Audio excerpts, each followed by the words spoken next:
on the way, and Lamar Jackson still has more to prove. That and so much more on this episode of the Purple Rain Podcast.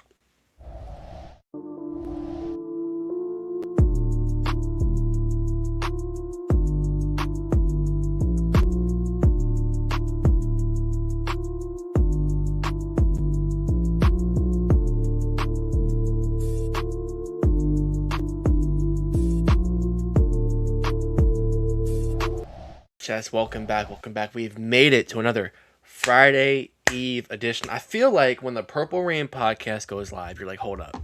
The weekend has almost started. Like, we're kind of like the appetizer. We're like the opening drink before the weekend. So welcome back to episode 397. Kelly Gregg, Timmy Jernigan, Arthur Jones, may he rest in peace. Michael Pierce, Chauncey Rivers, and Brent Urban edition of the Purple Rain podcast. Per usual, a lot to talk about. It's early April, and we're not talking about just draft news today. You know, we have a whole bunch of other news. But first off, you can follow us on Instagram at the Purple Rain podcast. This guy here, Instagram or on X at Sutton Def. Me, Instagram simply as10.prod. Ooh, X simply as10. And if you have not already, like the video, and if you want to sound off in the chat, make sure you subscribe and just kind of let us know how you're feeling about this. I mean, we're in year 8 of Lamar Jackson, still has doubts. 41 touchdowns, 4 interceptions, his last full healthy season, still having doubts. Okay, if we want to do that, but it's never ending. But Sutton, how are you doing? How's the week going? And just more Ravens, just nonsense, utter nonsense. Alex, I'm doing well. I would be doing better if I did not have to wake up and so tirelessly defend my quarterback online every single day in the off season. And now, we're going to get into all the nasty narratives here in a second, but it's more blatant than ever. The national media knows what gets the clicks. You mentioned Lamar Jackson, it's going to go viral. It's April. You need something to talk about. But hey, listen, we need something to talk about. So you guys say what you want to say, national media, and we'll tell you what it really is. As Ravens fans, it's, we're not insiders on the team, but we follow the team closely enough to where it's just like you hear the national media and some of the stuff they're saying, and it's just like you guys got to be purposely just misinforming yourself. That's it. I mean, just purposeful misinformation. You know what I mean? You know that Patrick meme where he's like rubbing his hands together. He's like, I spread misinformation. That's what they do. That's what they're doing, man. I hate it, but otherwise we're here. I'm good. Let me see who's here in the live chat. As we always got to give a shout out to who's here in the live chat. But by the way, if you're part of the hashtag replay gang and you're tuning into this episode 397 of the Purple Rain podcast, shout out to you. Very, very special shout out to the Replay Gang members. Make sure you comment down below your questions, comments, concerns, whatever you got about this episode, whatever you're feeling about these Baltimore Ravens. Let us know down below in the comments. And also, if you're part of the live chat, of course, put it down below in the live chat. And like my guy Alex said, if you're not subbed yet, you can't join the live chat. So go ahead and give us a sub.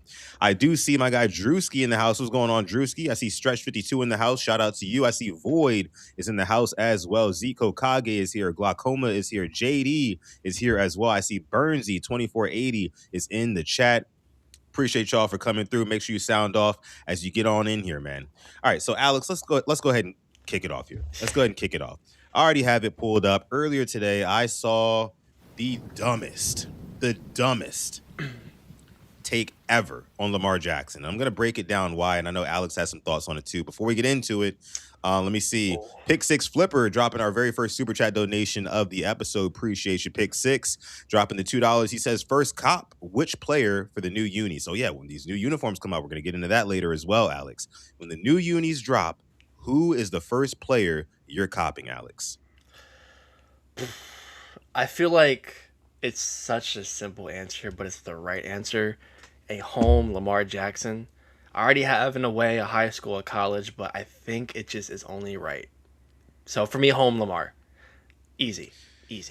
Okay. Yeah. See, I'm thinking everybody else is going to think that. Respectfully, I'm going to try to get a little bit ahead of the curve. Right? Okay. I got me a Lamar jersey. I'm going to go Hamilton. I know Hamilton's going to be around for a long time. I feel like not a whole lot of people are going to have the new Ravens uniform jerseys with Hamilton on the back off the rip. I want it. You know what I mean? I want it. I know that the Ravens are coming to Houston this year. I was hoping they would come to Dallas too, but we're playing the Cowboys in Brazil. But they're coming to Houston this year, and I want to rock that new Kyle Hamilton away jersey when I go to NRG Stadium for that. You're telling me you don't want to Zay Flowers? Alex, don't get me started. Don't get me started so early, bro. Don't get me started this early on this show. We're only 5 minutes into the damn show, man. Sorry. Sudden get Zay Flowers. I mean, hey, I went back and I listened to the I watched the this Quiet Storm Sports episode I had earlier this week with Nitro and Coach, and we had a long debate on Zay Flowers. And I went back and I watched the live chat replay, and you guys were going crazy, going in on your boy Sutton right underneath my nose. I couldn't even realize it, right? Because I'm over here performing and I'm producing and directing all at the same time. So sometimes I don't catch everything in the live chat. But trust me, I remember what some of y'all said. I remember what some of y'all said. So don't even worry about it, though. Don't even worry about it. I'm not a Zay hater, but call me what you want. Anywho, so we got a new take today. Brand new take. Thank you so much, Pick Six Flipper, again for the super chat donation. This one's coming from Commanders Charles Omenahu on Lamar Jackson being quote unquote figured out. Let's take a listen. I don't think the league has truly figured him out. Yeah. What you mean by that?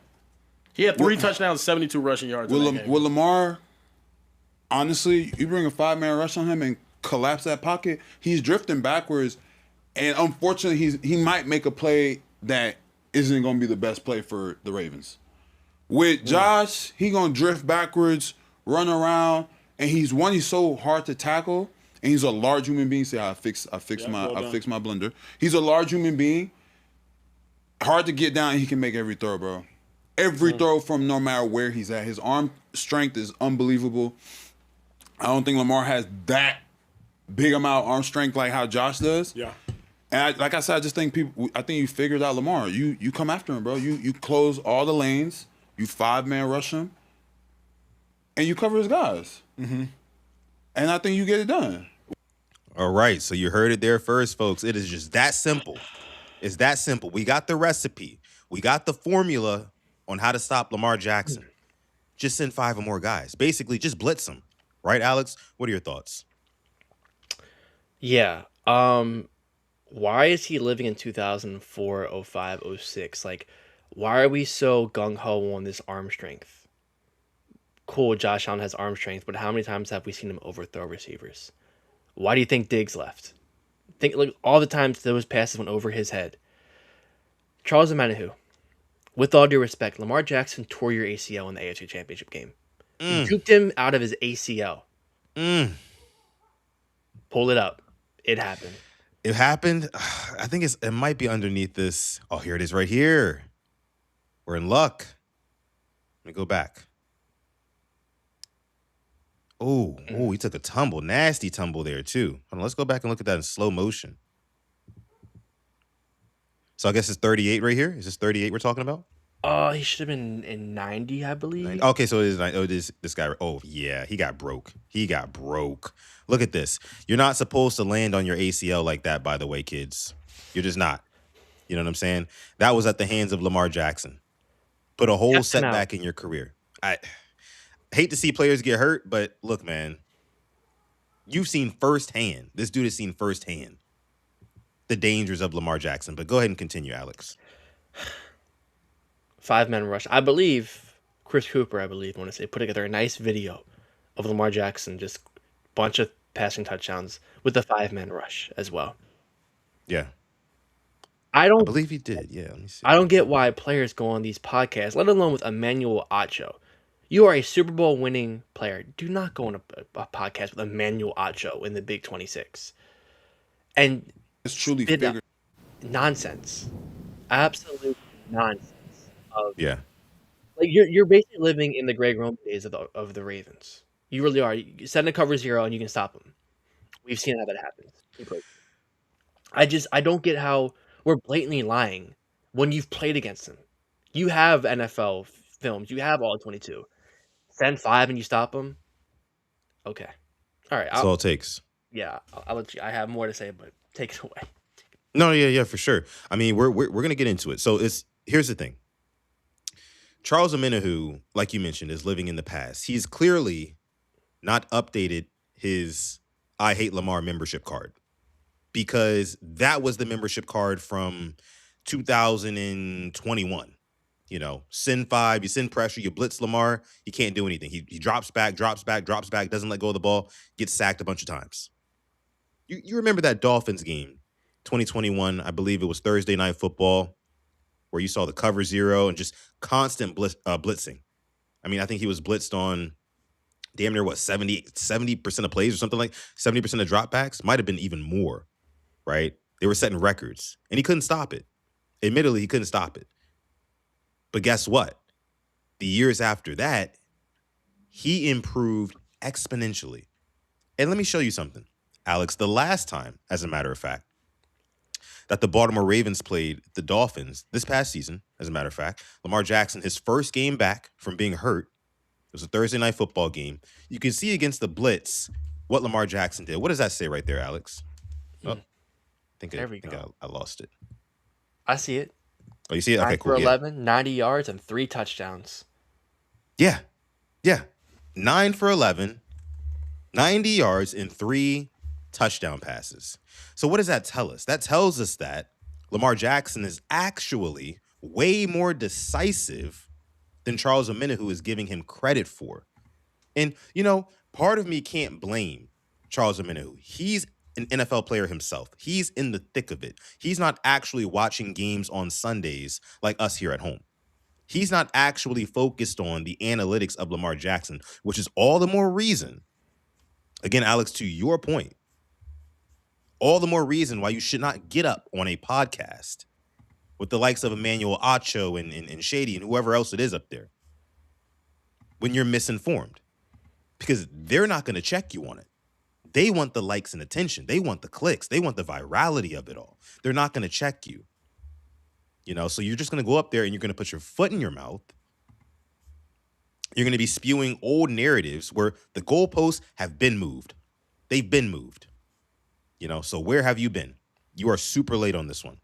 Super late. I think we got another super chat donation from Void here. Appreciate you, Void. Void dropping the 2-piece in the chat, making it rain here on this episode of the Purple Rain podcast. We appreciate that. It says send 5 and cover. That's how you stop all quarterbacks. Yes, it is how you stop every quarterback. If it were only that simple, then, because the problem is you send 5, quarterback is going to throw into his hot. He's going to throw right to the blitz, or somebody's going to be open. Somebody's going to be one-on-one. Somebody's going to lose their man. Yeah, if it were that simple, they would just do it, but they can't. And when they try to blitz Lamar Jackson like they did back in the day, again, you see this. 9 for 11, 90 yards, 3 touchdowns. He's dicing them up. Alex, what you got for me? I have some insight. You mentioned that game against the Dolphins this year. Mm-hmm. Who was that DC in 2021? Or who was the coach, I'm sorry, for the Dolphins in 2021? Shit. Don't tell me. Don't tell me. B-Flow. Exactly. And we played him this year against the Vikings. Yeah. A lot different this time. Lamar Jackson, this is from NFL Pro, pull up Next Gen Stats. Mm-hmm. He had a quick pass under 2.5 seconds on 65.5% of his attempts. The second highest rate. The highest rate was that game against the Dolphins. It was awful, the first one. So, when he has a coordinator who this doesn't, Monken had his downs, but for the most part, was a pretty good coordinator. Allows Lamar to kind of look at the line, change the play. He knows how to beat it. I just don't get where this notion, like, we're holding one of stuff from 2021 at this point. We really are. In the playoff games, they don't really blitz Lamar. They stop the run, and then they kind of just drop guys back into coverage, and we have to play hero ball. That's what it is. They don't blitz them. So this is just very lazy, I feel like, on Omenihu's part, and Acho and them know what they're doing. And it's to the point, I think Acho is not even getting the views he was getting on Twitter recently. So it's like, you know what? Let's go stir up some takes. Let's have the Ravens fans pissed off. Let me get my impressions, my clicks. And guess what?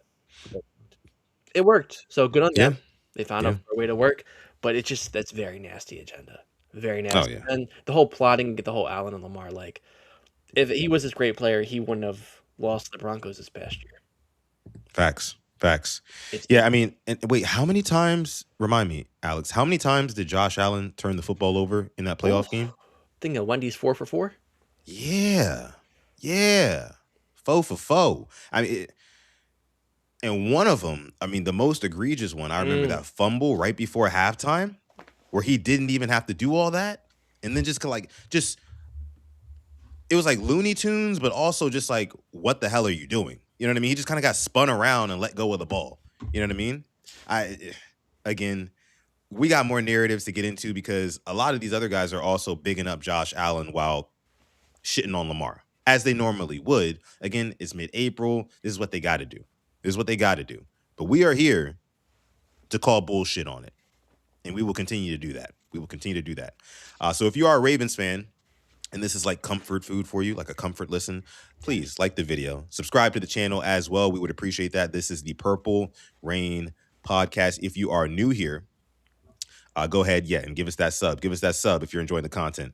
Let me see. Juju Bean says, I haven't heard anything about that game. If that was Lamar, they would be going crazy right now. Is it not weird that no one has said anything critical about his play? Only AFC fans, not the media. Only Ravens fans I see online. Chiefs fans I see. I don't see it from the media. I still see the Lamar Jackson pick six in 2020, the playoffs, January 2021. Yeah. When we were wearing masks on our face. I still see that being played at points by the media. Bringing up shortcomings of when Marty Morningwig was the OC. Talk about that? Come on now. We're talking about that? Bro. I'll tell you what, the media has taken a huge hit this week. A huge hit. Journalists included. I'm sure we'll talk about it later. If you know what I'm talking about. Oh, yeah. We'll get into that too. It's like scandalous stuff. It's getting nasty out there. I feel like we're gonna have a bigger bombshell coming soon because these reporters are tied in more with the teams than we know or we thought they were. It's nasty. Really nasty. Yeah. My guy Stretch 52 says Lamar was 63% against the blitz in 2024. Yeah, man, I mean, he was a beast. I mean, in 2024, he was blitzed at the third highest rate in the National Football League, but again, still completing over 60% of his passes. You know, like so again, you look at the numbers, it disproves what Charles Omenihu was saying. You look at the actual tape, it disproves what Charles Omenihu was saying. So literally all it is, you know, it's a play from Emmanuel Acho and the guys at Speak Easy. They said, hey, you know what? We're going to get another player here to speak on quarterbacks and stuff like that. Something that he doesn't really know a whole bunch about. You know what I mean? Because he's in the thick of it. He plays football himself. So he doesn't even have time, not enough hours in his days to actually study up and know what Lamar Jackson is and isn't doing. You know, but you know, that's what happens when your hate card expires. You got to update it. You got to hit the Reddit streets, the Twitter streets, something. See what they're saying about Lamar Jackson now. Literally, the only thing that people hold over Lamar Jackson's head to this point, well, it's two things. One is that he's difficult to work with, right? That's a narrative that's being spun all around. I mean, just every single off. Oh, he doesn't come to offseason workout programs. Oh, he's not, you know, it takes two to tango for contract negotiations. He's not really trying to tango with the Ravens right now with that. All these things. They try to make it seem like he's a hard guy to work with. When in actuality, based off of, you know, the accounts of pretty much everybody in the castle, right? That's not true. I mean, you get like your Mike Prestons and stuff like that, or when John Harbaugh's seat was really, really heating up, you know, people were putting out stories and sharing secrets and whatnot. I mean, there's always stuff like that. There's always like rumors and stuff like that. But at the end of the day, a lot of these narratives, man, they need to dead that shit. Let's move on to the next one, Alex. So let me see here. What do we got? This one is from the Dan Lebitard show, talking about how the pressure is on Lamar Jackson this year. Let's take a listen. Lamar Jackson, throughout his entire career, has proven people wrong repeatedly. And I think this year, there is more skepticism on him than ever because a lot of the excuses are out. This is the very tail end, I think, of what this Ravens window is with Lamar Jackson being a superhuman at the position. So I'm curious to see how it plays out. He was a fantasy nightmare. I'm listening. That's a microcosm for where his career is headed. You expect giant stats from him, and when you don't get giant stats, the fantasy head is wrong. That is excellent analysis. Okay, we're all dancing around what's obvious with Lamar Jackson. Dancing swords. Okay, we're all dancing around the fact that right now He's the great two-time MVP who has been a career disappointment. Okay. He's never won. He's All never right. led his team All to right. a Super Bowl. He's 3-5 Okay. in the playoffs. That's harsh, dude. The pressure Career is disappointment. the pressure is on Lamar Jackson to prove it in the postseason. Yes. Just like it is on Josh Allen. There's no Yes. difference. Yes, I agree with that. But a dude that was being projected as a wide receiver by Hall of Fame executives, I don't think that's a disappointment by any measure. So no. Okay, so I guess that was the end of that one there. So again, from the Dan Le Batard show, they're basically saying, hey, look, pressure's on Lamar Jackson this year. One of these guys said that they think that this is the tail end, basically, of Lamar Jackson's prime, the tail end of his prime. By the way, Mad Roster with the Super Chat donation. Appreciate you, sir. He says, never mind them. They are Dolphins fans. They're probably upset he's not playing for him. That's what it is. They thought they were going to get him. Yeah. Where do I even start here?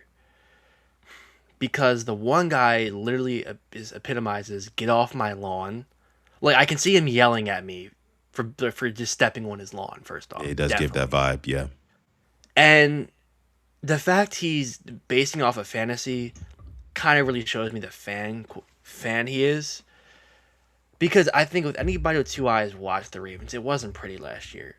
But to solely put that on Lamar, all you had to do was watch Week 18 last year.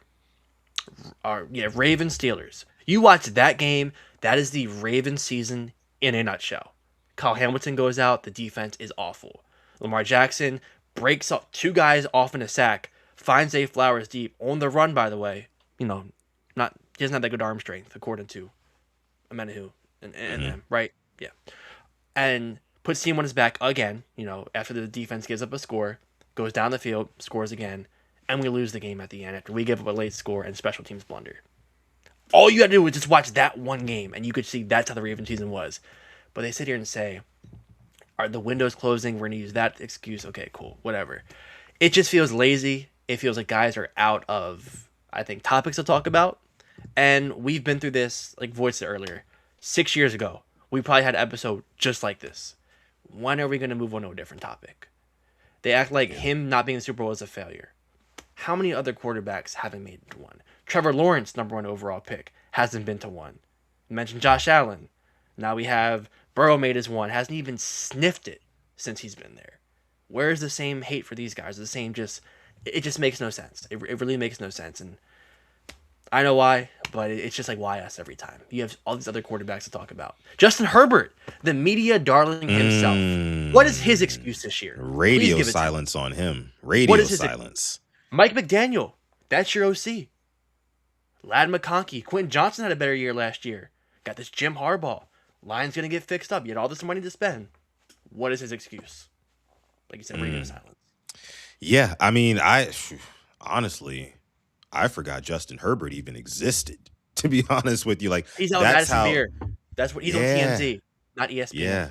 Speaking of Madison Beer, I was walking through the grocery store the other day and I saw these like hot Cheetos, but they were like partnered with Madison Beer. Like her name was on the packaging. And I was like, wait, okay. I mean, I guess that's what they're doing. You told me she was just an influencer. So I guess it makes sense, that she's Apparently partnering with these. Too. Excuse me. All right. Mad Roster with another super chat donation. Appreciate you, brother, dropping the 5-piece in the chat. Mad Roster making it rain here on this episode of PRP. He says Lamar should just retire early. All this has to be taxing mentally. NFL is weird. You abuse women or get arrested. They love you, but Lamar is the worst. Points are being made here. Points are being made. That's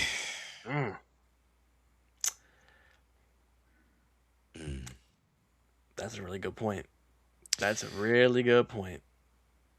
Yeah, I just think that, Alex, like at the end of the day, we know, like you said, we know why it's Lamar Jackson. We know it's why Lamar. It's been ever since pre-draft. All the narratives and things like that. Nobody wanted this guy to be one of the best. One of the faces of the league for quarterback. Nobody really wanted that outside of Ravens fans. So ever since then, they've been kind of preying on his downfall. Every offseason, there's always like, he's been a disappointment. Look at, they cherry pick stats. It's nasty. It's gross. And never is there context added into it as well. That's what kind of bothers me the most. We never talk about how you know, the two guards that the Ravens had last year, Andrew Voorhees and Mr. and newly New York Giant, Daniel Faalele.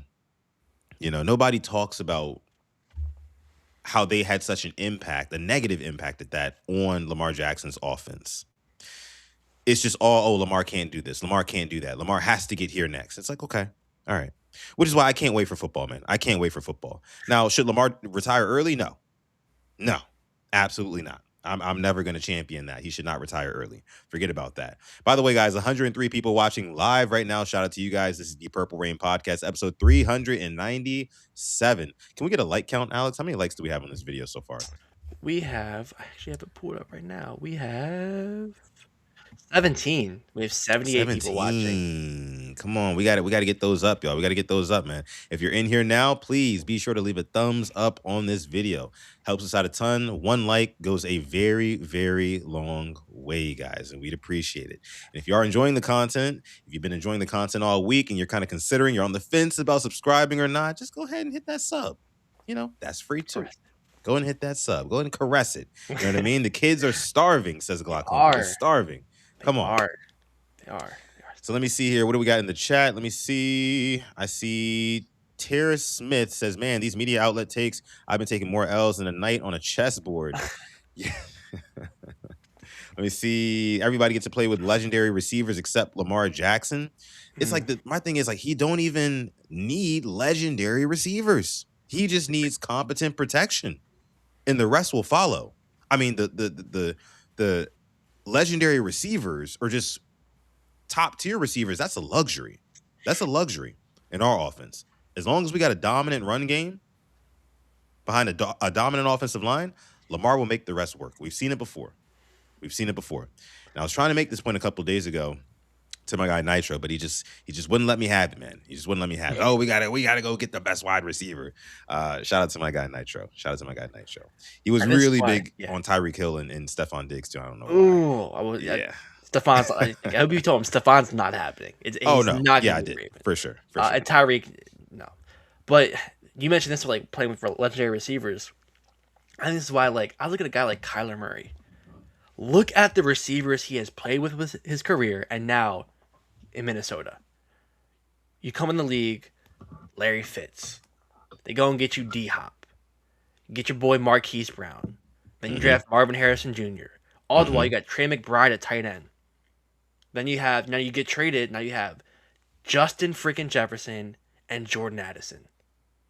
I mean, he's just been thrown in with some great receivers, and can Lamar just get some of that? I'm not asking for a Jettas, but give me a top 10. Give me give me top 5. Yeah. Jealous. And I'm hoping that, and this was another thing that I was trying to say the other day on Quiet Storm Sports, I'm hoping that the Ravens they draft a guy, maybe 3rd round or beyond, and they develop him into a really, really solid receiver. I think that gone are the days that we can just kind of rest on the excuse that the Ravens can't draft wide receivers. Okay. I would have been, I would have understood that if we still had John Harbaugh and that entire regime. But no, we cleaned house. There is brand new brain power in the building. I understand that Eric DeCosta is still there, but he consults a lot of the coaches and things like that when it comes to draft. He values their opinions. So now I'm looking for this new regime to go out and do something that the Ravens have never really done before, outside of Zay Flowers. Because I will admit Zay Flowers is the best drafted Ravens wide receiver, which really ain't saying too much. He's only got Torrey Smith to beat out. And shout out to Torrey Smith as well. But gone are the days that we can rest on that excuse. It's time to man up, go and get your Puka Nacua in the 3rd or 4th round. We get cheap talent at wide receiver, like dogs at wide receiver at great value. That's what we want. If we're going to hoard all these draft picks, I need you to tell this new coaching regime, Eric DeCosta, that is. I need Eric DeCosta to tell this new coaching regime, hey, look, I love these draft picks, but I need these picks to work for you. You know what I'm saying? And really collaborate on that. I mean, I'd love to be a fly on the wall in that war room in 2 weeks' time? I think we're exactly 2 weeks away from the NFL draft, right? Yeah. Yeah, we are. Creeping up. Yeah, and you mentioned receivers. I saw today, not to kind of skew, we still have uniforms to talk about. But the Ravens, I think we're kind of interested. We're in the Jordan Tyson sweepstakes. I've seen at pick 14. I know he's having a workout for players to come and watch him, but now I know it's Kenyas Sadiq at 14 possibly. That's a tight end, and now our name's getting thrown with there at a receiver at 14. It was like, it's interesting. I don't know what we're going to do at pick 14. I really don't. I know what I want us to do. I don't know what we're going to do. And I feel like EDC is going to do one of those things where it's like, chestnut checker, Sutton. How many times have we heard it? Yeah. And see, the reason why I think that is very, very plausible, Alex, is because you look at the trenches right now. Left guard, John Simpson's going to play. Yeah. They paid him. He's going to play. Right guard, you have options. You've got Andrew Voorhees, who I'm sure they're still not all the way out on, because Falele caught, he was the main scapegoat for that. Now, by the way, I want to get your take on that in a few minutes as well. But and you also have Emory Jones. So you have options there. I don't think that they necessarily would shy away from, like you said, getting a skill player at pick number 14. We talked about it the other day, how Peter Schrager has heard from, his insider, his sources and things like that the Ravens could go tight end and get Kenyon Sadiq, right, at number 14, which I would hate it personally. Yeah. I'm not on board. Again, I'm going to keep saying it. I'm going to double, triple, and quadruple down on it. The Ravens need to be as intentional as possible at shoring up those trenches. Hell, center, of course, is another gaping hole on the offensive line. So that's something where you got to go and, I don't know if there's going to be any centers that would not be a reach. I'm hearing that Spencer Fano, he naturally a tackle. Do you really want to spend the 14th overall pick on a guy who's going to be a project moving from tackle to center? You know what I mean? So it's like, I could see like the more and more as the days go by, I could see the Ravens going and not drafting protection for Lamar Jackson until maybe second or third round, which would piss me off. Don't get me wrong. It would piss me off, but that's the way that I see them going. I do. I'm right there with you. I would hate if they took a tight end at 14. I feel like the Ravens right now are not a team that can just say, you know what, BPA at 14. And I'm glad we had that great conversation with Jason Huddled Up Films, because we talked about this in length. Like a team like the Rams, who were drafted, I think, right before us at 13. Yep. They can do that. They were just in the NFC Championship. They have their core guys locked down. If there's a guy that falls to 13, and let's say they have a need, that is not seriously pressing, they can get a guy like a Sadiq at 13. They can do that. The Ravens now, we are nowhere near equipped, I feel like, to go and say, you know what this offense really needs? Another tight end. Yeah. First round. When we've shown this insane history of taking tight ends day 2, day 3, and turning them into really good guys who get big contracts with other teams. It makes absolutely no sense to me, and I would just not be on board at all with a tight end at 14. Sorry. I think that unless your plan is to sign Kevin Zeitler and bring him back and have him play right guard, have John Simpson play left guard, right? And then you go and you draft a center in the second, third, or fourth round, and that's going to be the guy who competes with a Corey Bullock or whoever else is competing for that position. Then, okay, I can understand. Appreciate the sub, Little Spirit. Then I can understand drafting a skill position in the first round. But the fact that there's still huge question marks, again, at right guard and center, those are the two biggest question marks. Left guard, again, they paid John Simpson. He's going to play at that spot. But there's two question marks there, and I would love to see one of those questions get answered before the draft. I'd feel a lot more comfortable that way. But, Alex, we're kind of getting off track here. Yeah. Sorry. We are. No, it's all good. Things happen. It's all good. It happens. We're only 2 weeks away from the draft. We barely cover draft content here on this channel anyway. So, it makes sense for us to talk draft for a little bit. But I want to get into this. When it comes to these narratives, Kyle Van Noy had wrote a novel, right? And normally I'd be like, I ain't reading all that. I'm sorry that happened, or I'm happy for you. You know what I'm saying? Right? But this is in response and defending Lamar Jackson. So I'll go ahead and I'll read it aloud for those of you guys on the audio side of the podcast, or these guys driving in the car. Here it is. Kyle Van Noy in response to that Dan Le Batard clip we just played a few minutes ago. He says, and I quote, "Can I ask why you are trying this narrative with pressure on Lamar when he already won the pressure argument? Y'all started off his career by saying he should play wide receiver or running back. He said, watch this, and won an MVP, not just once, but twice. And in parentheses, he says, should have been 3, but that's for another day. That's a fact, Calvin Noy. That's a fact. Let's continue. He says, if he never plays a down again, and he's literally a Hall of Famer. Yeah, that's true. If he retires today, he's going to the Hall of Fame. He also says he's the most influential football player like AI is to basketball. Interesting. I'm sorry I'm like stopping because this is my first time reading it, guys. So like I'm just kind of in real time reacting to it. But that's very interesting. Let me continue. He says, and he literally changed the way people take quarterbacks in this league. So get the F out of here with pressure winning a Super Bowl. That's just the cherry on top. People have no idea how hard it is to win the championship and talk about it like it's so easy. Would it be nice for him to win a Super Bowl? Duh. You could argue the same thing for Allen winning, and he's Hall of Fame worthy as well. Lamar and his mom won the moment he won an MVP and proved he could play quarterback at a high level. If you don't think that's a fact, go back and look at all the garbage, quote unquote, experts were saying during his draft process.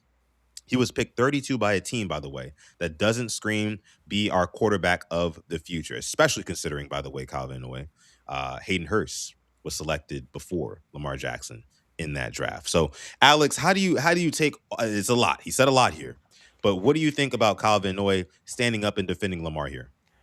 He applied more pressure in this one tweet than he did all of last year, by the way. So, shout out to him for that. Thank you, Calvin Noy. Kind of feel better what I said about you, but fortunately, I gave you your praise the first 2 years. But I mean, it's all facts here. It is, and some people won't like it. But if he retires right now, he's a Hall of Famer. A Super Bowl to me, top 10 NFL quarterbacks in history. I'll go down on the hill fighting that. Right now, I'd probably put him top 20, maybe top 15. But a Super Bowl, and I'm talking top 10 shouts. I'm putting him over some Hall of Famers. I'm putting him over Dan Marino, 100%. Putting over guys like that, like your Fouts, putting him over him. I'm sorry, like. He spit with the way we take quarterbacks, the way they evaluate. Look at guys running the ball now. There's a reason some of these guys should be running it, but that's now the best quarterbacks in the league. You have to worry about their legs. Bo Nix, got to worry about his legs. Yeah. And he was never, he wasn't like that guy coming out of college, but now you have to kind of incorporate the legs in the offense. And yeah, this is 100% facts. I feel like we have both said this at a point in our lives on this show. It's lazy narratives, and I feel like me and you both know we don't respond to it because we know what it is. It is rage bait. It is clicks they want it, and to be honest, that's why I'll kind of just scroll past this because I know it's fabricated. There's no way you believe in your mind that he's some just bum. He's not. Glaucoma says he's the best dual threat ever. Yes, he's better than Cam, Mike Vick, Allen, Cunningham. I will down that hill. Best dual threat ever, and the only thing he needs is to get that Super Bowl that a dual threat quarterback, dual threat has never gotten. I know Steve Young got his, but I think he'd be the first one. So that's all I need from him, and I will be putting him in conversations that I think he deserves to be in with what he's gone through in his career. No, yeah, I mean, I totally agree there. And again, like a lot of you guys in the chat are saying right now, Kyle Van Noy, he was absolutely preaching, man. He was preaching the good gospel right there.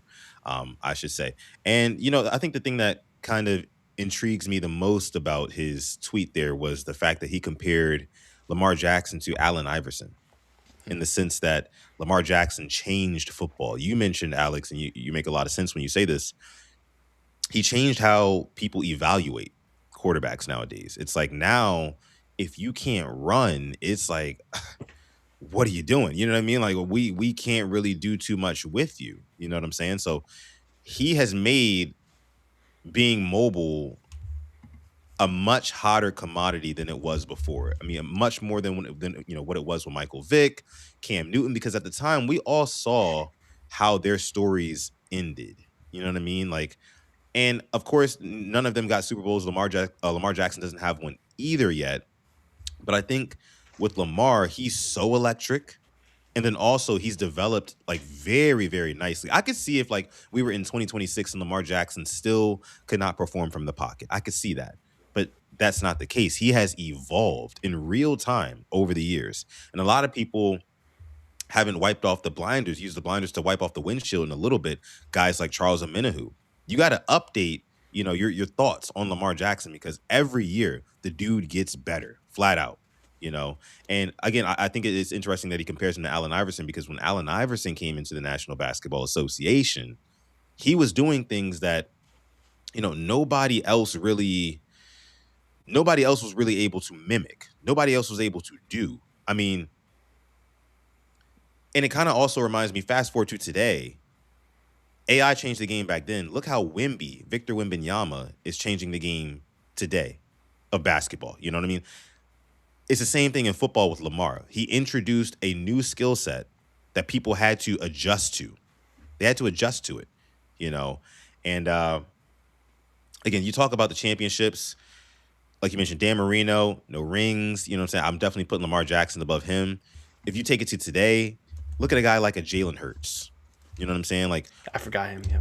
Would we say that Jalen Hurts is a better quarterback than Lamar Jackson because he's been to 2 Super Bowls and won 1? The answer is a resounding no. So like Calvin Noy also said in that tweet, the Super Bowl really is just the cherry on top. You know what I mean? Because like when these guys retire, like when Lamar, if he retires today, he's going to the Hall of Fame, Super Bowl ring or not. Am I right, Alex? You're not. Yeah, you're right. I mean, is Trent Dilfer better than Lamar Jackson? Come on now. Sam Darnold, with all due respect, I'm sorry. My recency bias isn't going to beat my ass. If Sam Darnold retired right now and if Lamar Jackson retired right now, who's getting the Super Bowl and who's not? There you go. You mean who's getting to the Hall of Fame? I'm sorry. Who's getting the Hall of Fame? I'm sorry. Yeah. Who's getting the Hall Lamar. of Fame? Yeah, Lamar's going. Sam's not. Period. That's all it is. That's Jimmy all Garoppolo. He has what, 2 or 3 as a backup? Yeah. Made 1 as a starter. He's not getting in. Nope. Not getting in. Not sniffing it. Nick Foles. I mean, fantastic story, but hate to say it, but old Joe. That's an interesting case. I think if Matt Ryan gets in, I think Joe might have to get in. That's a whole debate for another day. That is a debate. That is a debate. Yeah, because Matt Ryan had all the regular season success in the world, but was never able to actually win the big game. Came close, but got walked down by the GOAT in 2016. Joe Flacco never had the highest highs in the regular season, but he did show up in the postseason to the tune of 1 magical playoff run and a Super Bowl. And by the way, he's still performing to this day as a mercenary QB. So that's a tough one. Yeah. That's a tough one, man. And I think they will induct Matt Ryan into the Hall of Fame just because he's so close with the NFL. You know what I mean? Now he's like working with the Atlanta Falcons, right? I believe he's like correct president of something, or I can't remember what his title is. I want to say definitely has like a hand in like. Yeah, I think that they'll let him in partially because of that, even though they're not supposed to, measure those sort of things, but they will. It's just how people are. Anywho, back to this, right? Yeah, the narratives are getting nastier and nastier by the day, only because there's not a whole lot of NFL news to cover. And we get that, we understand it. But again, like we said earlier in the show, we're going to call that bullshit out every single time here at PRP. So if you like that, please go ahead and like this video, subscribe as well. I think there was one more. There was one more, Alex, that I wanted to show you. Let me see here. Can I find it? It was from a guy that I actually respect. Okay. A lot of people don't. But I respect him. And I'm not going to play the entire clip, but it's from my guy, Colin Cowherd. The Herd. My guy, Colin Cowherd. The Herd. He talked about Lamar Jackson. That he could see let's listen. The Ravens drafting a quarterback even next year. It's a great quarterback draft. It's interesting. His cap hit is going to go from $34 million to $84 million next year, which basically is a Super Bowl eliminator. And 2 things can be true. I think he's really talented. I think he's a good guy, works hard, super competitive, really, really talented. And I can also believe that 7 of the top 8 quarterback cap hits did not make the playoffs. All I care about in the NFL, making the playoffs. Everybody retains their job unless you're Sean McDermott and you make it all the time and can't advance. John Harbaugh, generally you make the playoffs, you're safe. Everybody's safe. So 7 of the top 8 quarterback cap hits missed the playoffs last season. I couldn't pay Lamar Jackson $84 million. I don't know. And here's the thing. Lamar's been okay in the playoffs, but he's so good in the regular season. And then you look at his playoff numbers, and it kind of gets into a Case Keenum category where it's like 83, 84. I mean, regular season superstar, playoffs, backup. Now, people will say, well, I mean, what about Josh Allen? No, Josh Allen has lost playoff games. But Josh Allen has a winning record in the playoffs. And the narrative on Josh Allen has been Sean McDermott did not do enough considering how well Josh Allen played. So I'll just stop it there. I'm going to stop it there as we do have another Super Chat donation coming in here from my guy, Mac Bradley. What's going on, Mac Bradley? Appreciate you dropping the 5-piece in the chat, making it rain here on this episode of the Purple Rain podcast. Mac Bradley says John Harbaugh is overrated, and he had Ed Reed and Ray Lewis in their primes and only won one ring. Please give Lamar a break. Alex, what do you think? I think he is overrated by the media, for sure. The way they treat him like a top 5 coach, that just I don't know. I feel like they don't watch the same games as we do. I definitely feel like we should have at least one since Lamar's been in. However you feel about that, but 100% he should have one with Joe and then one with Lamar. Don't know whether it's 2019, 2020, 23, 24, but we've had some damn talented rosters. And maybe if you run with your damn running back, you could have gotten there. Yeah. I think the thing about John Harbaugh and why people have these short-sighted opinions on him, like, oh, he's so good, he's a Hall of Fame coach, in the making, and he won a Super Bowl, is because of just like, I think John Harbaugh really benefited from the organizational stability that is the Baltimore Ravens. You know what I mean? Like, the Baltimore Ravens were never, especially not in the Lamar era, besides that 1 year where Lamar got hurt and they finished with a negative record. I can't remember exactly what it was, but they've never just kind of fell through the floor. You know what I mean? They're always a respectable team, and it never really had a whole bunch to do with John Harbaugh. I mean, you can take that back to the 2012 Super Bowl, right? Where they had to start a mutiny in the locker room, and they were playing like ass that regular season. Then Ed Reed and Ray Lewis, to Mac Bradley's point here, they took over, and they led that team to a Super Bowl. You fast forward to today, I mean, John Harbaugh just last year said that, just a couple of weeks ago, said last year was his best coaching job. It was his best coaching job, and the Ravens went 8-9. You know what I mean? So, yeah, I definitely agree here, Mac. He's definitely overrated by the media, and we're going to see in real time this year what he does with the Giants. Because if it's not, the Giants don't, I think they won like 4 games last year. I think they won about 4 games. If the Giants don't win at least, I would say 8 to 9 games, if they don't at least double their win total from last season, that seat, not going to say it's getting hot, but like he's going to be exposed, I would say. And you bring up just like my guy says right here, Asmodeus. And thank you, Asmodeus, for the 2-piece saying John Harbaugh is about to be exposed. # next man up. And to your point about the kind of how the Ravens are looked at, I think from a league-wide standpoint, a respectable, well-run organization. When you hear NFL Network talk about them, this great organization led by head coach John Harbaugh, I think they would add him on in that fray, and I think that's how he got overrated. You associate him with the Ravens, and I think it was somebody brought up, like I think it was Kogan, how look at the years after Ray and Ed left. 13, 14, 15, 16, 17. Those 5 years we made the playoffs just once in 2014. It was, like I say, bang average. 8-8, maybe a 9-7, but we were always just barely in the playoff race. We had to, win the next 2 games and this guy lose, that guy lose, or if they tie, Lamar comes around, that changes. You're making the playoffs by week 15, 16. We're wearing our playoff hats. It's still December. We have a game in 2 weeks. Like, Lamar changed our lives. He really did. He changed our broke-ass lives. And, like, it's really that simple. Like, compared to, I remember, man, I was in high school, and just some of the seasons we went through, it was bad. It was, I don't want to think about those times. But, yeah, I think he was definitely overrated as a coach. And I agree with you. The financial backing they've given Harbaugh in New York, you've got to win at least 8 games. You've got to. We've given you a new tight end, a new safety, your fullback you wanted. We've given you punter you wanted. We've signed this guy, that guy, receiver. I think Calvin Austin they got building around this young Jackson Dart. They think he's going to be like the Bo Nix, like he's going to be the Drake May when he can't even slide. I just, You I don't know, think it's going to happen.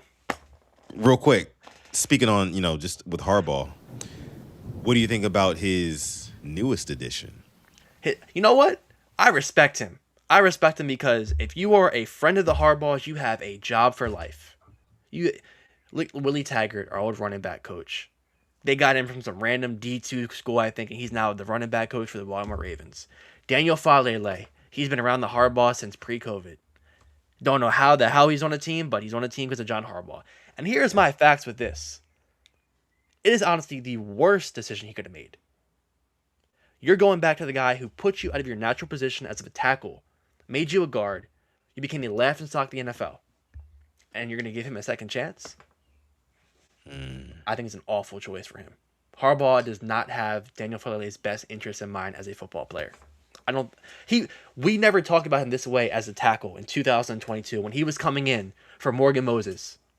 We never brought up his name like that. We said, you know what? He's not doing a bad job. He goes to guard, awful. Think about that. Man, I mean, you're speaking facts there. What's going on, Cam? I see you in the chat. Afia, I see you in the chat. Kogan, what up? We do have a super chat donation. This one's coming from Mad Rasta, making it rain here on the Purple Rain podcast. We appreciate you, brother. He says, Ravens organization greatness is overblown. Other teams with no rings have tied the Ravens. Honestly, without Lamar, the Ravens would be cooked. Yeah, I mean, we, like Alex was saying, back in those pre-Lamar years, we were cooked. Deep fried, grilled, however you want to put it. I mean, we were dead in the water. And Lamar Jackson came in and saved the day, basically saved John Harbaugh's job. And it's funny because Colin Cowherd in that video that we just played here, he mentioned how Lamar Jackson kind of came in 2018 and saved John Harbaugh's job. Yet here we are in 2026 and we're slandering Lamar Jackson for his playoff struggles, right? And then he juxtaposes it with Josh Allen saying, oh, well, Josh Allen, he's lost playoff games, but he shows up. I mean, the narrative is that Sean McDermott couldn't get it done.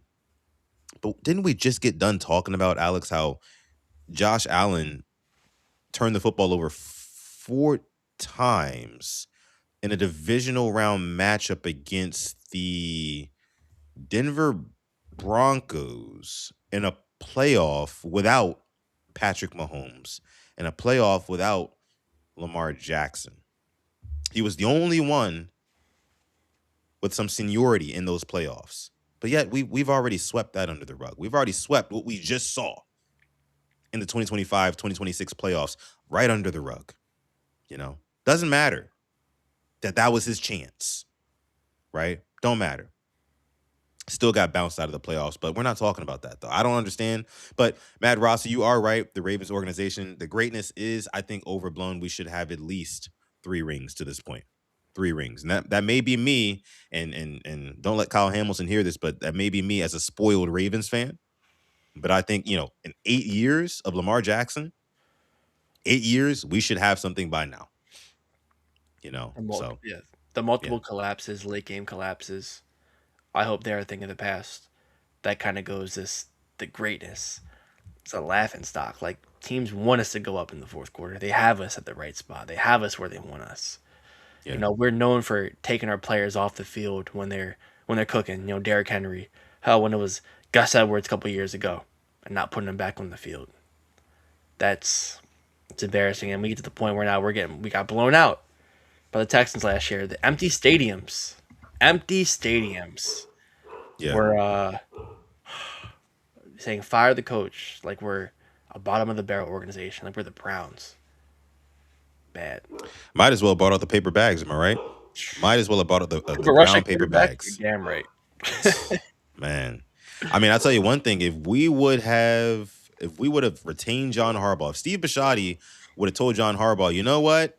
Yeah, you can run it back. Get your Todd Monken, Zach Orr. Let's do it all again. And we lost. If we missed the playoffs again next year, you would have seen some sell the team like signs and whatnot. Like you would have seen that. But anyways, here Let me go ahead and see what you guys are saying here in the chat. Teams waiting for us to go up and score because they know we just collapsed. Yeah, it sucks. That's just exactly what would happen. You know, they knew that Harb's face was coming. Rookie Lamar contract. Ravens made no upgrade to the roster.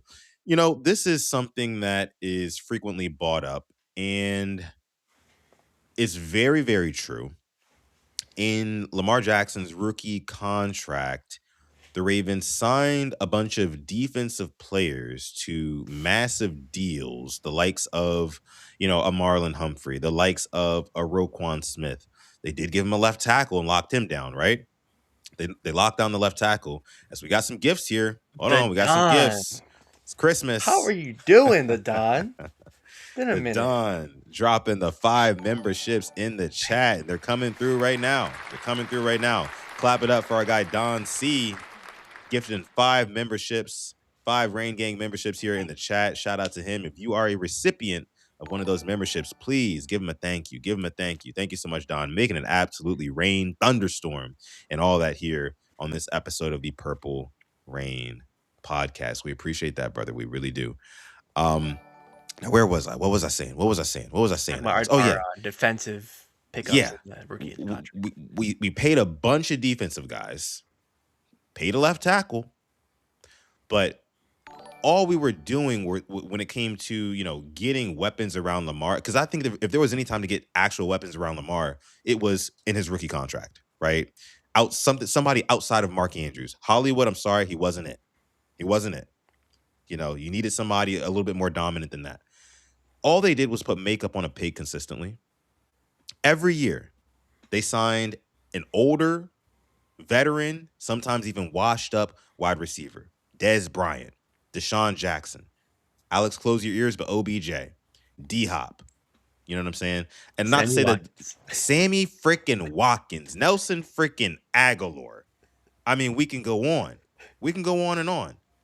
You know what I mean? So, yeah, I understand. I understand what you're saying there, Mad Rasta. They should have definitely got him another weapon.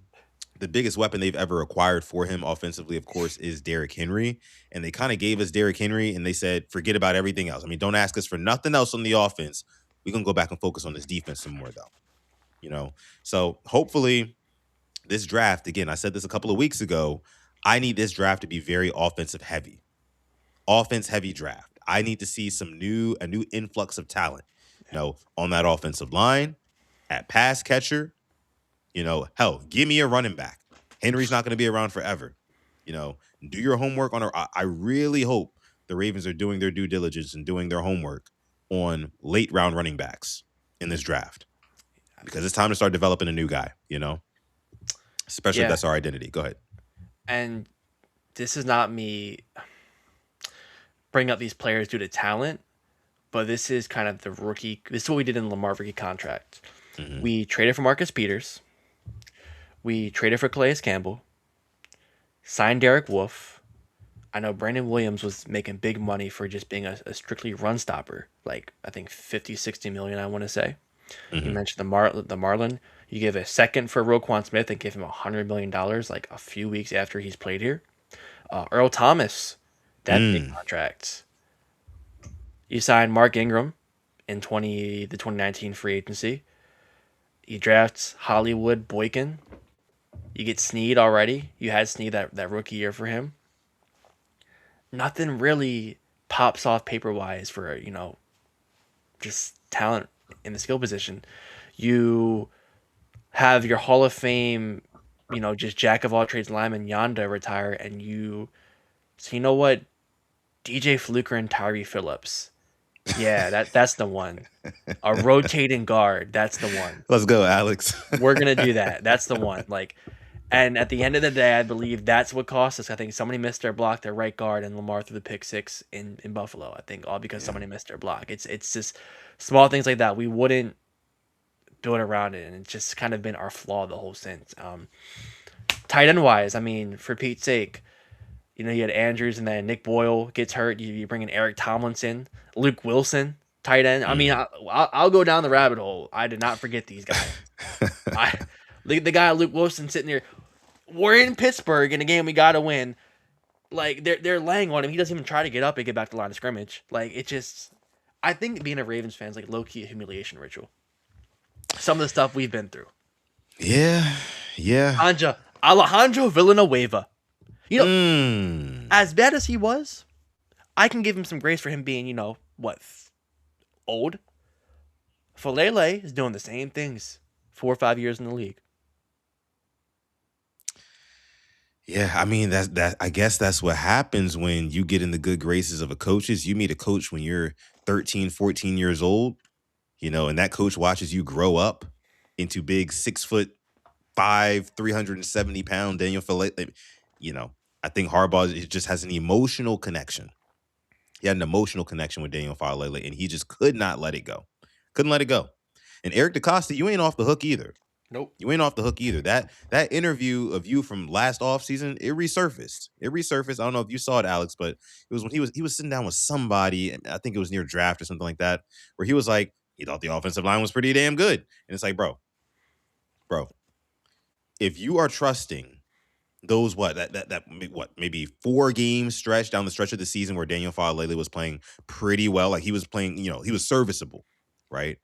If you trusted that going into the next season, for your MVP 2-time, should be 3-time MVP quarterback, who you're getting ready to have to pay again.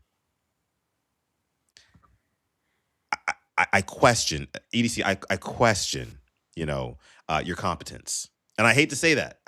Because he knows a whole lot more than I do. But us fans sat there and we watched Daniel Falele put the season and Lamar Jackson's health in jeopardy week in and week out. And it's almost as if we weren't watching the same games. That's what makes it so frustrating, But nonetheless, Daniel Falele is now. Let me get that Alejandro Villanueva off the screen. Shout out to Tanja, but that Villanueva brings back flashbacks, like the Kendrick Lamar memes, like you know what I'm saying? Like it brings back those like nightmares, But yeah, Daniel Falele he's a New York Giant now. I agree with what Alex said earlier. I think that this probably is going to do more harm to him. Jason mentioned us this morning on Twitter, and he talked about how Daniel Falele, in the national media and like how that's going to go in New York. New York ain't Baltimore, buddy. And I'm sure John Harbaugh is already kind of catching wind of that. Like, damn, there's a lot more people at this press conference, these press conferences. You know what I'm saying? Wait till the season starts. All right, Alex, let's go ahead and move on into something a little bit different here. What's going on, Q the God, one of our members here in the chat? What up? Salutations to you. Let me see. What else do we got? Okay, so look, Alex, these jerseys, right? These uniforms. Yes. Let's get into these uniforms because since we've last talked, it has become officially official that the Ravens are getting new unis. They've been dropping. I've seen people dropping these kind of mock-ups online right here. Real quick, before we actually get into that, I want to bring up the actual. This is my page. Crap. Go to my bookmarks here.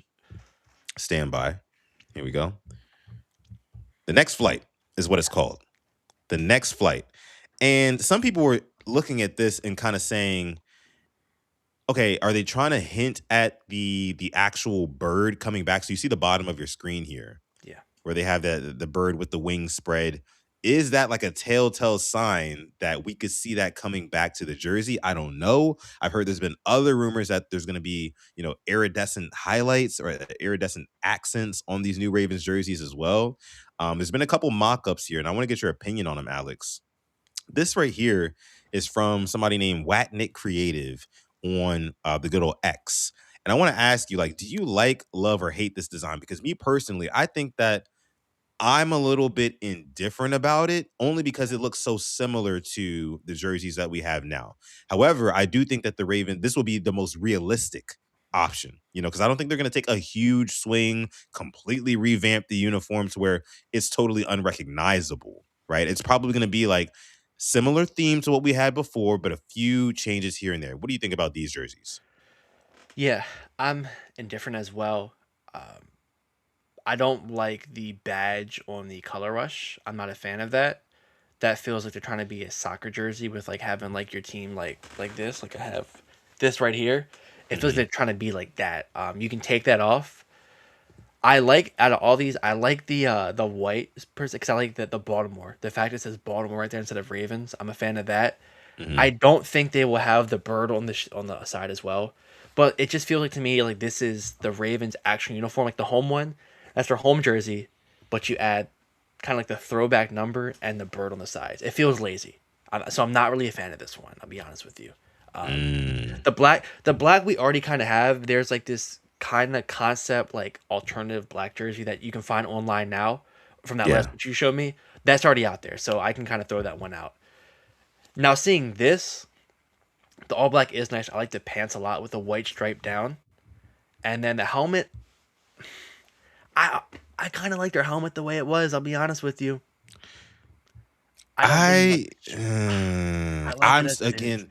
I still want the B on the helmet. A lot of people are against me on that. They're against me on that, but I want the B. I think the B it just makes a bold statement. Like we are Baltimore. You know what I mean? Like I'm gonna be honest with you. The logo that the Ravens have on the helmet now, yes, it's very Ravens. We've had that forever. I get it. But I'm kind of tired of the bird. The bird doesn't look fierce enough for me. It doesn't look aggressive enough for me. Like you look at that bird, it doesn't strike fear in your heart that you're about to play the Ravens. If you know what I mean. If you're catching my drift here, Alex, I want something that's a little bit more menacing, again, more fierce, more aggression in the logo. And that B, I mean, of course, it's not a mascot at that point, but I think that the B, it makes a statement. It makes a statement. Big and bold on the side of the helmet. I would love that. Iridescent highlights or accents on it in the gold. I would love that as well. But, man, I can't wait until next Thursday, man. I cannot wait until next Thursday. Oh, speaking of next Thursday, my guy Alex, he's not going to be on the show next Thursday, but for very, very good reason. You want to tell us why? I will be attending the New Jersey reveal. I will be there. I'm looking forward to seeing what they are. I think I'll see it first before they announce it. I want to say it's at 6:30, so I feel like they might announce it on Twitter, maybe 7:30 or 8. If I can see it before, I will try to snap a picture. I will. If I get kicked out, I'll get kicked out. I don't care. But I'll try to get a picture and put it on Twitter and leak it before if I can. I feel like they might put it out at the same time. But yeah, I will be at the unveiling of the new uniforms next week, so I'm super pumped about that. So that's nice. Yeah, so you heard it here first, folks. PRP is going to have boots on the ground for this opening event. I mean, again, like I told you before we went on stream, I had no idea they were actually hosting an event to commemorate these new jerseys. That's pretty cool. That's pretty cool. So definitely, if you can snipe a little picture or two before they drop it online, that would be dope. Or send it to your boy first. Send it to your boy I will. first. I'll send you first. Yeah. All right. Well, there we go. But yeah, so new jerseys coming out next Thursday. No need to talk too much about them because, again, they're coming out next Thursday. One last thing. I do think that they should put they should incorporate the flag somewhere. I would just love to see, somewhere like the Maryland flag or the Baltimore flag sprinkled into the jersey. And you see that on a primetime game and everybody else in the world is like wondering like, hey, what is that pattern? But those who know, I think that would be pretty cool for us Marylanders and Baltimoreans. We don't play about the flag, do we? I think we're the only state that just like goes crazy. Well, they go crazy about it here in Texas too. Don't get me wrong. Good. The Texas one is very, very basic, and it's more so like Texas pride. We like the Maryland one because it just looks damn good. I still think, the Maryland flag, of course, it's Maryland pride. Don't get me wrong, but like the Maryland flag, I think it's probably the best design flag in America. I'd have to go and look through all of them, but I don't think anybody else has got us wiped down when it comes to flag designs. I don't. But Alex, let's go ahead and get into our last topic of the show, right? So you mentioned this, you kind of alluded to it earlier. It's been a little bit of a scandalous offseason so far. What are you hearing about this whole Mike Vrabel and Diana Russini news? Man, you find out more, and it's information you're finding out that you're not asking for. I know you've seen clips. I know I've seen clips. I know I've read things. So this all starts, I think, New York Post drops a couple of pictures of athletic former ESPN insider Diana Russini and current Patriots head coach Mike Vrabel, I think, like chilling at a pool, like holding hands, dancing. And if I'm correct, they're both married, I want to say. Correct. Yeah. A little bit of adultery going on. They both denied it, per usual. Got to deny it. Deny. But man, the clips that have come out, Diana Russini does not respect her husband. I'll tell you that right now.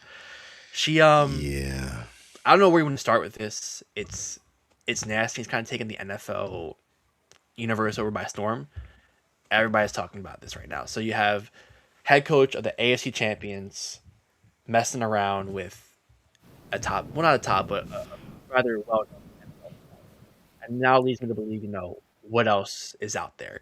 If this is going on, there's got to be some other mingling going on as well. Yeah. Real quick before we go a little bit deeper into that, we do have another super chat donation. This one's coming from our guy Asmodeus. That is Asmodeus to you in the chat. Asmodeus in the chat, dropping the 5-piece. Appreciate you, brother. Says, hear me out. I want a revamped bird leading with talons as our logo and the Maryland flag, black and white outline, very subtly draped on the jersey. I'm trying to conceptualize this in my head. I like the revamped bird idea. I do like that. Asmodeus also follows it up with another super chat donation. Says, at this point, everyone is fucking everyone. Hey, man. Where's Kay Adams at? Where's she at? What about Kay Adams? I'm asking for myself. Oh, shit. That's I'm jokes. I get in trouble. Let's go, Alex. No, but oh, man. And honestly, that's a great point because the more and more that's coming out, it's so not to go on a sound tangent. I saw there's a story from 2015. Diana Russini was fought some other insider outside of a chain restaurant because they were both fucking Sean McVay when he was with the Redskins at the time. Yeah. And what is this frat girl energy from Diana Russini? I had no idea. Yeah, it's nasty. It's a nasty business out there. You see this clip? I'm married to someone average. I don't post a lot about them. If I was married to someone beautiful, I'd overpost too. Now, this doesn't seem nice. We have put together photos of Diana's husband here for everyone to see so you can make some amends on national television. We're average together. And you know what the worst part is? We're average together. Average together. You ain't saving shit. For a living. And he said, he's an Eagle fan too. Good luck today. Be great on Get Up. So the guy's got a heart of gold, and here I am on national TV killing him. Look, we're average together, but he makes me above average because he married me. So I am so sorry. I need to really stop killing my husband on television. I'm going to be divorced by Christmas. Yeah, don't want to get divorced by Christmas.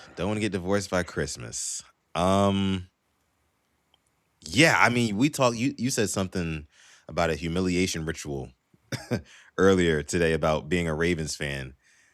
This guy, I think his name is, or her husband, I think his name is Kenny Goldschmidt or something like that. Apparently he's an executive for Shake Shack. So successful guy, I'm sure matches her in terms of, career and whatnot. But obviously she is not happy at home. I don't know what's going on. I don't want to get into these people's personal lives. Yeah. I don't, but this is nasty. And I saw somebody earlier today, because I actually reacted to this earlier today on Sudden Reactions, Alex, and somebody had brought up the point how this will affect Diana Russini's career, but it won't affect Mike Vrabel's career. What do you think about that? 100% correct. 100% correct. I think if it is true, they both should, kind of feel a little bit of shame, embarrassed, but Mike Vrabel is still going to be a top coach in the NFL, still going to be coaching. But as for Diana Russini, with her job, it comes with a lot of, I think, credibility, respect. And if you are out here, and if these sources are true, if you're for news, it's kind of hard, where are you getting your sources from? That's kind of it's nasty. And you said where's her husband? Where's he work for?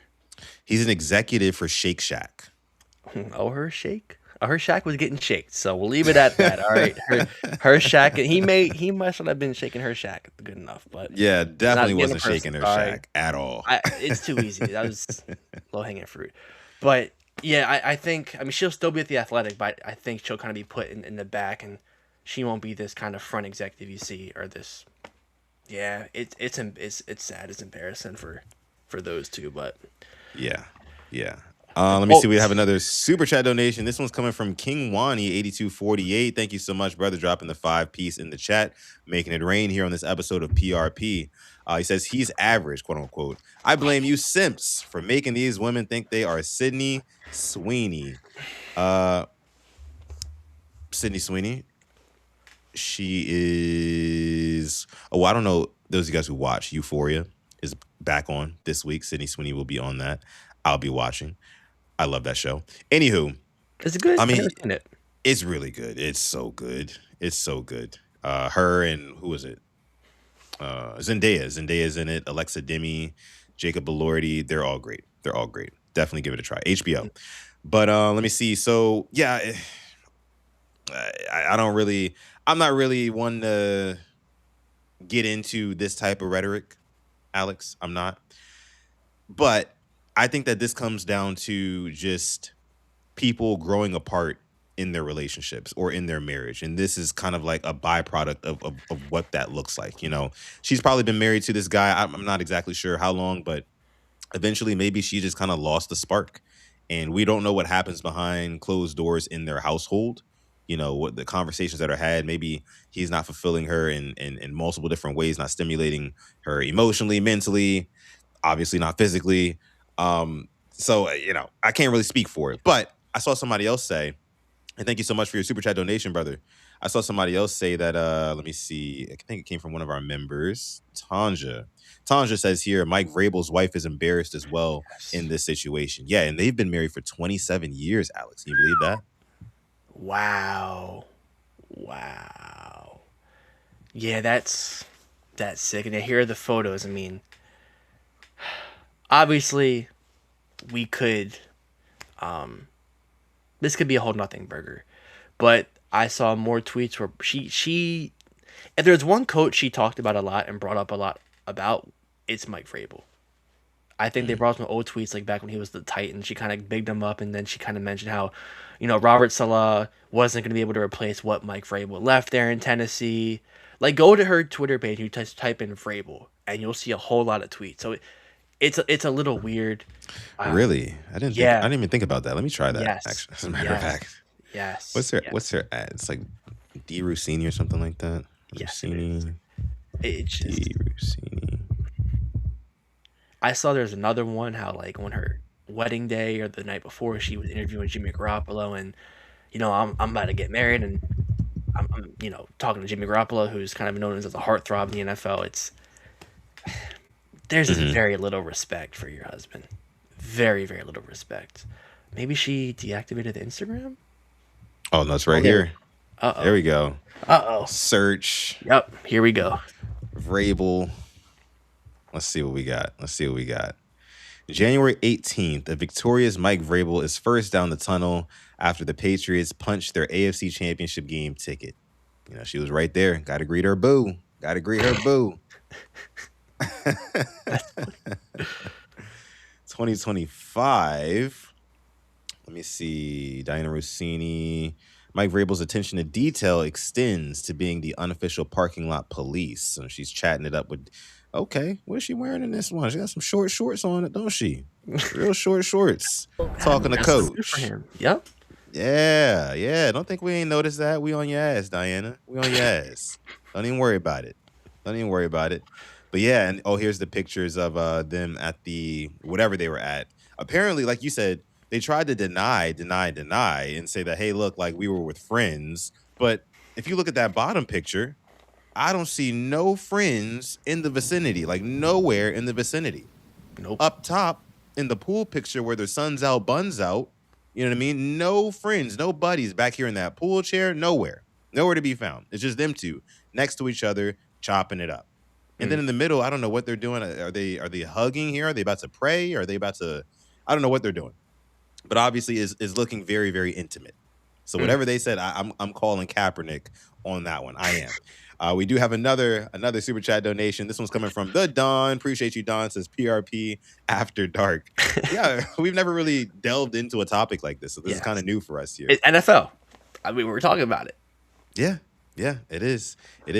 But I saw a lot of people saying online that, you know, Diana Russini is probably gonna get moved off of her spot or ESPN or whatever it is that she works for, because it's just a conflict of interest. You know what I mean? We can't have you covering Patriots versus whoever in prime time, and you have a bias towards one coach because that's who you're in bed with. And it is what it is. Thank you so much, Don. Appreciate you. PRP After Dark. I like the ring of that. I like that.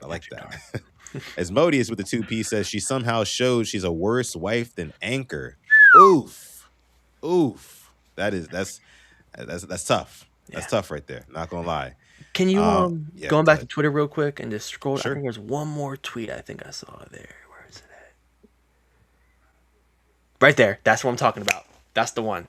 I think it's fair to point out that the Titans were looking for Mike Vrabel type qualities in this hire. It's smart.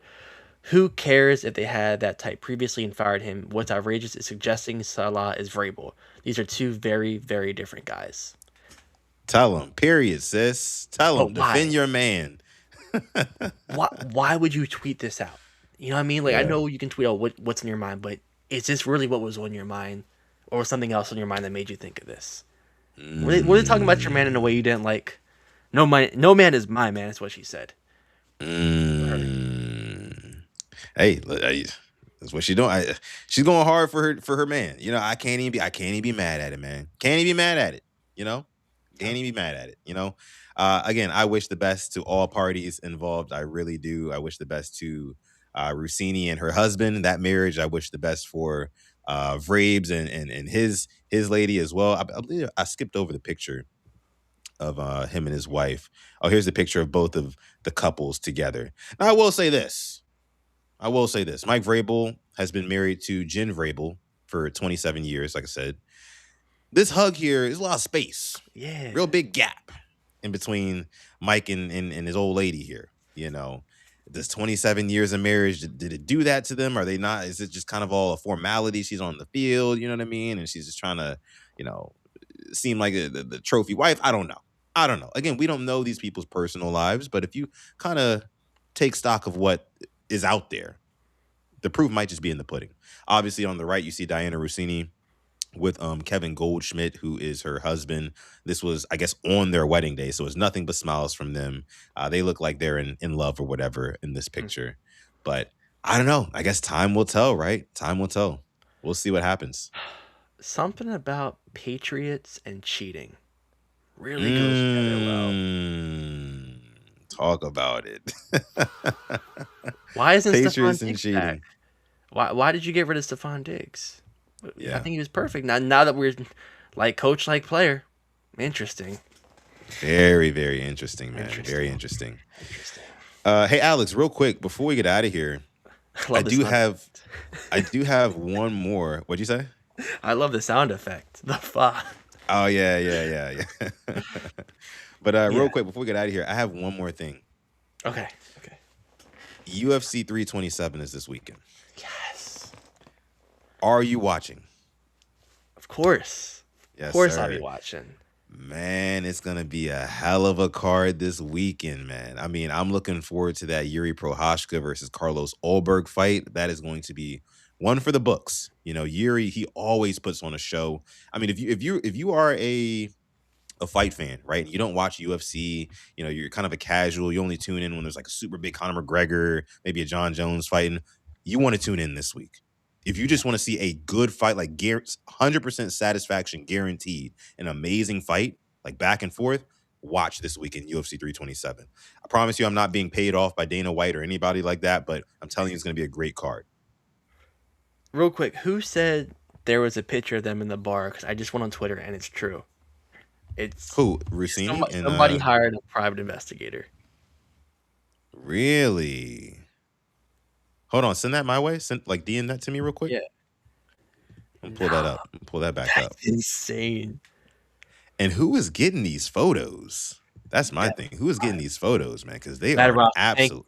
It's the first thing I see on my feed.